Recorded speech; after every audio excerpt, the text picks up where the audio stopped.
ഏറെ കോളിളക്കങ്ങൾ സൃഷ്ടിച്ച 2011 സൗമ്യ വധക്കേസിന് പിന്നാലെയാണ് അഡ്വക്കേറ്റ് ബിജു ആന്റണി ആളൂർ എന്ന BA ആളൂരിന്റെ പേര് മലയാളികൾക്ക് സുപരിചിതമാകുന്നത്. സൗമ്യ എന്ന പെൺകുട്ടിയെ അതിക്രൂരമായി പീഡിപ്പിച്ചു കൊന്ന കേസിലെ പ്രതി ഗോവിന്ദച്ചാമിക്ക് വേണ്ടി സൗജന്യമായി കേസ് വാദിക്കാൻ ഒരു പ്രമുഖ അഭിഭാഷകനെത്തിയത് എല്ലാവരെയും ഞെട്ടിച്ചു.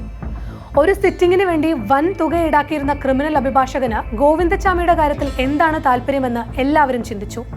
ആരാണ് BA ആളൂർ എന്ന ചോദ്യം ഒരുപക്ഷെ അന്നായിരിക്കും പൊതുസമൂഹത്തിൽ ആദ്യമായി ഉയർന്നത്. തൃശൂർ സ്വദേശിയായ ബിജു ആന്റണി പൂനെയിൽ നിന്ന് നിയമബിരുദമെടുത്ത് 1999 അഭിഭാഷകനായി എൻറോൾ ചെയ്യുന്നത്. ആദ്യ 4 വർഷം കേരളത്തിൽ പ്രാക്ടീസ് ചെയ്ത ആളൂർ പിന്നീട് പൂനെയിലേക്ക് തന്നെ പ്രവർത്തനം മാറ്റിയിരുന്നു. കുപ്രസിദ്ധമായ പല കേസുകളിലും പ്രതിഭാഗത്തിന് വേണ്ടി ആളൂർ കോടതിയിൽ ഹാജരായി. മാധ്യമ വാർത്തകളിൽ വലിയ തോതിൽ ഇടം പിടിക്കുന്ന കുപ്രസിദ്ധവും ക്രൂരവുമായ കൊലപാതകങ്ങളിലെല്ലാം പ്രതികൾക്ക് വേണ്ടി വാദിക്കാൻ BA ആളൂർ എത്തുന്നത് ഒരു പതിവ് കാഴ്ചയായി കേരളത്തിൽ മാറി. 2011 ട്രെയിനിൽ യാത്ര ചെയ്യുകയായിരുന്ന സൗമ്യയെ ഗോവിന്ദച്ചാമി ആക്രമിക്കുകയും ട്രെയിനിൽ നിന്ന് പുറത്തേക്ക് ചാടിയ സൗമ്യയെ ക്രൂര ലൈംഗികാതിക്രമത്തിന് ഇരയാക്കുകയും ചെയ്തത്. കേസിൽ ഗോവിന്ദച്ചാമിയെ പോലീസ് വൈകാതെ പിടികൂടി. എന്നാൽ ഏവരെയും ഞെട്ടിച്ചുകൊണ്ട് ആളൂർ ഗോവിന്ദച്ചാമിയുടെ അഭിഭാഷകനായി എത്തി. കീഴ്ക്കോടതി വധശിക്ഷയ്ക്ക് വിധിച്ച ഗോവിന്ദച്ചാമിയുടെ ശിക്ഷ സുപ്രീം കോടതിയിൽ ജീവപര്യന്തമാക്കി മാറ്റാൻ BA ആളൂരിന് സാധിച്ചു. തന്നെ ഈ കേസിന്റെ വക്കാലത്തേൽപ്പിച്ചത് ഒരു മാഫിയയാണെന്നാണ് പിന്നീട് ആളൂർ പറഞ്ഞത്.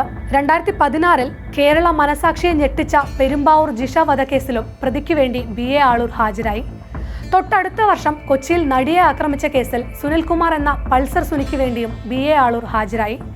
ബണ്ടിച്ചോർ കേസും ആളൂർ ഏറ്റെടുത്തു. പിന്നീട് 2019 കൂടത്തായി കൊലപാതക പരമ്പരയിൽ പ്രതി ജോളിക്ക് വേണ്ടിയും ഇലന്തൂർ നരബലി കേസിലും ആളൂർ തന്നെയായിരുന്നു ഹാജരായത്. ഈ കേസുകളും ഏറെ കോളിളക്കം സൃഷ്ടിച്ചു.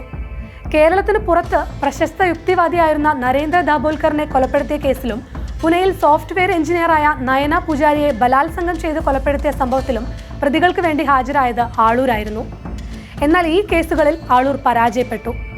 ഇങ്ങനെ കുപ്രസിദ്ധി നേടിയ കേസുകളിൽ പ്രതികൾക്ക് വേണ്ടി ഹാജരാകുന്ന ആളൂരിന് കേരള സമൂഹത്തിന് മുന്നിൽ ലഭിച്ചതും നെഗറ്റീവ് ഇമേജ് ആയിരുന്നു. എന്തുകൊണ്ടാണ് കുപ്രസിദ്ധമായ കേസുകളിൽ പ്രതികൾക്ക് വേണ്ടി മാത്രം ഹാജരാകുന്നതെന്ന ചോദ്യത്തിന് നിയമവ്യവസ്ഥയിൽ എല്ലാവർക്കും പ്രാതിനിധ്യം ലഭിക്കണമെന്നതാണ് തന്റെ ലക്ഷ്യമെന്നായിരുന്നു ആളൂർ പറഞ്ഞത്. നീതി എല്ലാവർക്കും ലഭ്യമാകണം. അതിന് ശക്തമായ പ്രതിഭാഗം അനിവാര്യമാണ്.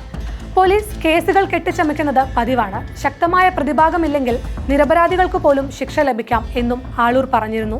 ഞാനൊരു കേസ് ഏറ്റെടുക്കുമ്പോൾ എൻ്റെ കക്ഷി കുറ്റക്കാരനാണോ നിരപരാധിയാണോ എന്ന് പരിശോധിക്കാൻ ഞാൻ മെനക്കെടാറില്ല. ഒരു പ്രൊഫഷണൽ ആയിട്ടാണ് കേസ് ഏറ്റെടുക്കുന്നത് എന്നായിരുന്നു ഗോവിന്ദച്ചാമി കേസ് ഏറ്റെടുത്തതിനെതിരെയുള്ള വിമർശനങ്ങൾക്ക് മറുപടിയായി ആളൂർ പറഞ്ഞത്.